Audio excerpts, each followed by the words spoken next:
Welcome to this episode of the Lifework Podcast. My name is Stan Norman. I'm your host, and today we are joined by Stephen Nelson. Welcome, sir. Glad to be here. Glad to have you on here. So you are just finishing up your first year here at Williams Baptist University. What is your job title? What do you do here? That's kind of difficult for me because there's a lot of things I do. Yes. I think my official title is Director of Housing and Recreational Sports or Intramural Sports. I added the adjunct professor this last semester and continuing into the next semester. So sometimes I feel like I do a lot of different things. Well, I hope you feel that those are meaningful things They for are. you. Okay. They are. So I think we'll get into how did you get here part of our discussion a little later. Okay. First thing I want to tackle is where are you from? Where'd you grow up? What's home for you? So it just kind of depends. My family all are from a small town of Bunston, Missouri. Bunston? Bunston. If you know where Boonville, Missouri's at, just south or Tipton, I lived there until after fourth grade and moved to Columbia to live with my mother in fifth grade. Bunston, is that north, south, east, west, Central Missouri. It's about 30 minutes towards Kansas City on I-70, just south of I-70. Okay. Is that a farming community, a suburb community, or? It's not a suburb. Okay. Columbia's, currently about 120,000. They were more 90,000 back in the day. And Bunston, a little bit of farming. A lot of them commute into Boonville for factory work or into Columbia for more professional work. And there is farms. I come from a farming family. Grandfather up until he lost everything after the pork prices dropped, owned probably about 1,500 acres. My other grandfather owned about 1,000 acres. And then my stepfather owned 2,800 acres. So I grew up around farming most of my life. So did you grow up doing farming or just around farming? Doing it. Okay. Bucking hay bales. We owned horses, cattle, hogs. I'm trying to think of anything else. Mostly soybean and corn. A little bit of Milo, but that really wasn't something we got into. Cleaning grain bins was one of my favorite tasks, and there's a little sarcasm in that. Yeah, I picked up on that. Yeah. I can't imagine how you would enjoy that in any world. It was needed to be done. Right. And that's a lot of farming, right? Do what needs to get done, just get it done. Right. And if you can't do it, you find a friend who can, and he shows you how to do it, so next time you don't have to ask for help. So siblings? I'm one of 7. Where in the pecking order do you fall? Right in the middle. One of 7. One of 7. My parents were divorced when I was 1. Okay. Or I don't know when the divorce was finalized, but I know they separated when I was 1. Okay. And so my mother and my biological father had a daughter who was my sister. Okay. And then I was born. When they separated, my mother ended up with who ended up being my stepfather. And so he already had 2 children from his first marriage. They're about 10, 12 years older than me. And then my mother and my stepfather had another daughter who is a couple years younger than me. And then my dad, about 3 years later, remarried and had 2 children, another daughter and son. Okay. So it's a little, everybody's, it just puts them together. Right? Okay. Okay. So growing up in that environment, talk a little about your parents working. Did they both work on the farm? Did your mom work on the farm? How did that? So dad was a tool and die worker, but also had a passion for bird dog training. And so he worked on the farm, but also worked in a factory to make ends meet. And eventually, while I was somewhere around 11, 12, he got a job training bird dogs full-time in Oklahoma. Went down there for a couple of years. You can do that full-time. No. Okay. It didn't work out well. Okay. The first year, the guy that had hired him paid him well, and then it kind of fell apart after the second year because there's not a lot of money in it, and if the market's not right, it's really somebody's hobby that they were paying him to do for them. at times we'd have 50 bird dogs on our property, and it was my job to clean pens, feed, water, all that other stuff. So that was a lot of fun. My mother, when she remarried, Again, yeah, it's a lot of fun. a little bit of sarcasm there. Yeah, that's probably going to be common. So Okay. just Now, I understand the ground rules now. yeah. My mother remarried, and he had quite a few acres, and he did farming, but he also owned service stations. And so she worked in the service stations, usually Monday through Friday, sometimes even weekends. And so they sold all those when I was 17 years old. I always thought, well, I'd get free gas, but no, they sold all those. And they had, at one point, I think 5 service stations in Columbia. But you grew up on a farm. On and around, as my wife makes me say. Okay. Because she grew up living right in the middle of the farm. There were times we lived on the farm. A lot of times we lived in town, but worked the farm. Okay. So you were a commuter farmer. Somewhat. Okay. Yeah. Just depending on what part of my life. Okay. Well, trying to bring a little interpretive coherence to all of that. Looking back on the working part of your family life, what are some vivid memories or impressions that still are embedded in your thinking, embedded in your memory as you reflect back upon that growing up experience? So as a younger kid, probably my ages from, you're going to think it's crazy, but 3 or 4 years old, probably until I went to live with my mother. And every summer, my great-grandmother would buy us all passes to the local swimming pool. But we were required to work on the farm in the morning. Yeah. If we didn't work, we couldn't go to the swimming pool. And it was ingrained into us that we could go and have some fun, but we had to work hard to be able to earn that right. And still, even with my own children, I was like, we can go have some fun, but we have responsibilities. They didn't go pick green beans and do whatever work was needed, cleaning out different horse stalls or whatever was needed on the farm, but they had responsibilities around the house, in the yard, everything like that. And if they weren't able to do that, then they didn't get to go play and have fun. And so that was really ingrained in me. We have a lot of fun. My wife and I, we travel, we enjoy traveling, but we work hard to be able to take that time and go and have some fun. Okay, so growing up on the farm, I'm going to ask one more question related to that before I pivot. A lot of adults that I meet now that grew up in a farming context, one way or the other, it's made such an impression upon them, and for many of them, a negative impression, that they move away, that they don't want to do that anymore, that it was a hard life, they didn't like it, and so they get to be adults and they move away from it and they want nothing to do with it. And I'm not making a judgment about that one way or the other. Is that good or is that bad? That's just their life experience. As you reflect on your upbringing and growing up in that context, as you got older, was your thoughts, I'm getting out of here, I don't want to do this anymore, I want the farm in a rearview mirror, or I would be open, however my life unfolded, to eventually coming back and doing that if that were the pathway the Lord wanted me to walk? I never saw God calling me to work full-time on the farm. I'd love to own 10 to 15 acres, but that's not a farm.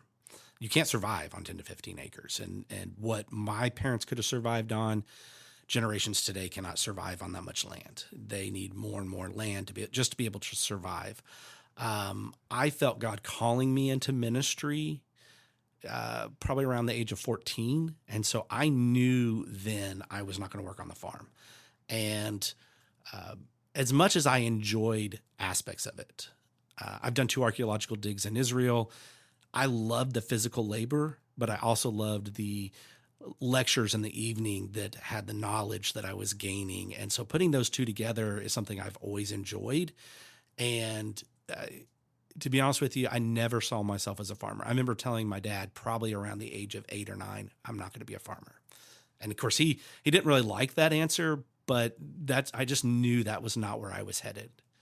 it's not because it was negative. It was tough at times. Some of the work was really hard.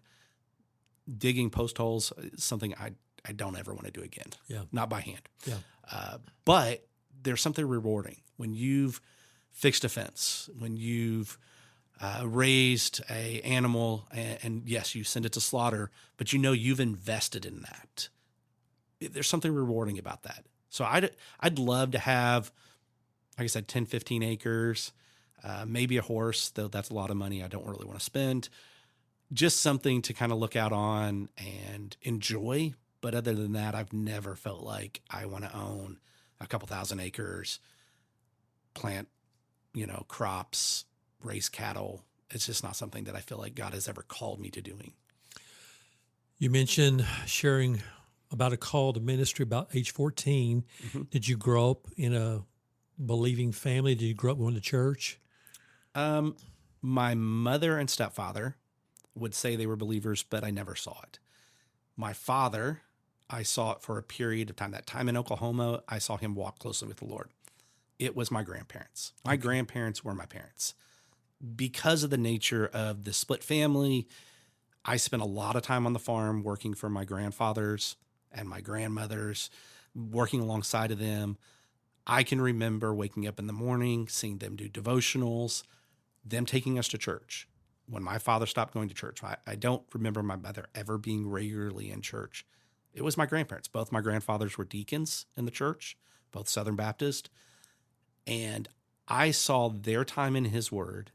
I saw their lives. Not that it was perfect, not that they were perfect individuals, but they were my parents. I looked to them for answers. I'd had those conversations, spiritual conversations, conversations that I've had with my aunt and uncles because my father's passed away. And I'm like, I had that conversation with my grandfather. And they're like, he never would have talked to me about it. It's like, I just asked. He would talk to me about what it means to be a Christ-like man, what it means to follow Jesus and to live for him daily. And if you met him just briefly, you may not see that. But some of the conversations we had while we were in a truck going and checking on fences or whatever, we had a lot of those conversations. When do you think you were born again? When did that happen? I actually gave my life to Christ while I was in Oklahoma. I went and visited my father. Like I said, my father was walking close with the Lord then. And he was very involved in a church. And so that whole summer that I spent with him, I was going every Wednesday, every Sunday. And it's kind of one of those stories that I look at and go, okay, I might not have approached it the way this teacher did, but as I was leaving, I was getting ready to get on a plane and fly back to Missouri. And she looked at me and said, if that plane doesn't make it tomorrow, are you going to heaven? Now, I'm a 12-year-old kid at the time. Maybe not the best way, but I responded, I don't know. And so she shared the gospel with me, then asked me if I'd like to give my life to Christ. I said, no. And I walked out of the classroom. On the way from that class to the sanctuary, I was going down some stairs. There was a landing and something just came over me. I truly believe it was God just speaking to me. And I knew at that moment I couldn't go another step. And I gave my life to Christ right there on those stairs. Shared that with my father and stepmother that afternoon. Went forward that night, flew back the next day. And a couple weeks later, I was baptized in Columbia, Missouri at a church. How old were you? 12. Okay. So from that point on, what did your spiritual life look like? And I don't mean to say what I'm about to say in a derogatory way. It sounds like there was a lot of unsettledness or uncertainty relationally growing up in your family. Yes. And then trying to live out a newfound faith in that environment. I'm sure there were a lot of ups and downs. Oh, yeah. The next 2 years, I walked really closely with the Lord. Now, remember, I'm living with my mother who I've never seen faith within her. Okay. So my neighbors took me to church. I went with them every single Sunday. And their diligence of making sure I was awake on Sunday morning, taking me, those 2 years, I was really close with the Lord. Whenever I was with my grandparents during the summers, I'd go to church with them. But it really was those neighbors who made sure that during the school year, I was in church. And it wasn't until around the age of 14, I don't know how to explain the feeling I got when I first felt called to ministry. But I was sitting in an ag class in junior high. It's now middle school, and I felt like the Lord saying, you should be a pastor. And I was like, I don't know what that means. And I didn't really understand it at the time, but God knew what it meant. And in my opinion, the devil knew what it meant too, because probably within 3 weeks of that, I all of a sudden had this new friend who was not a believer. And for the next few years, with the influence of that friend and my choice to kind of go a different direction, I did not live for the Lord. Did some things that I regret today. Drank. I mean, I'm beginning stages of high school and doing that. I kind of ran around, did a bunch of different stuff that I shouldn't be doing. And it wasn't until my senior year of high school that the Lord started bringing me back. And that was through my dad's second divorce. And I went back to help with him, and my grandparents started going to church with them regularly, and started feeling, after I rededicated my life to Christ, and almost immediately I started feeling that call to ministry again. And really started, I ran off to go study electrical engineering, knew the entire time I was there, was not supposed to be there. But God used a few different individuals to make sure that I still felt that call, and eventually dropped all my classes, went and worked in a factory, saved up money, and went to Bible college. What did your parents think about Stephen being involved in church, Stephen in, out, Stephen wrestling with a call to ministry? What were your parents thinking about all this, if they ever shared anything with you about that? Very negative. Really? Yeah. They didn't mind me going to church. That was fine with them. But ministry, no, they didn't want me doing that. They wanted me to be an electrical engineer. And would I have been able to do it? I don't know. I didn't have the support system at home. But when I talked to them about going to ministry, because before I graduated high school, right as I was about to, I said, I feel called. I need to go to Bible college. I feel called to ministry. And both of them talked me out of doing it. And so they saw ministry as a hard life, not rewarding. Neither of them were living for the Lord. Obviously, my mother not. My father, since his second divorce, had not lived for the Lord for a few years, and just really was against it. Hmm. Well, that's a good place maybe to put a pin in this conversation, because I do want to get into the calling part of your life, and vocational expression of that calling. But I do want to ask one final question. And I've asked this with several of our guests over the year. Sometimes I ask it in the first episode or the second episode, but I think this is a good place. Where you are today, reflecting back upon who you were as a 12, 13, 14-year-old boy, what would this Stephen tell that Stephen about life, about faith, about the Lord? What advice would you give that you think you needed most at that time in your life? If we're talking about right at the age of 12 when I gave my life to Christ, I'd probably speak to him of God is faithful and he's going to take care of you. It's not always going to be easy, but trust in him. Probably the same message for the 14-year-old, but I'd have a different conversation with him, because as 14, right after feeling called to ministry and all of a sudden starting to go a different direction, and maybe that was just some fear in that calling and not knowing what that was, but I'd have a long conversation about focus and separating my life from the life that it ended up being, of trying not to kind of go down that path, and understanding that those that I place around me are going to influence my actions. God has blessed me in so many different ways, and sometimes I don't realize it till years later. I have a wonderful wife. When she's, as we talked about before this, she's up helping out with her parents right now. She's been gone for 2 weeks. I miss her. I miss her every time she's not there. At night, it's kind of boring in the house, to be honest with you. I'd probably share with them, I was like, God has a wonderful woman for you who will stand by you in raising your kids, and ministry that you're going to be serving in will not always be easy, but you will see the results of God working through you. It's a good place to stop. Thank you, sir.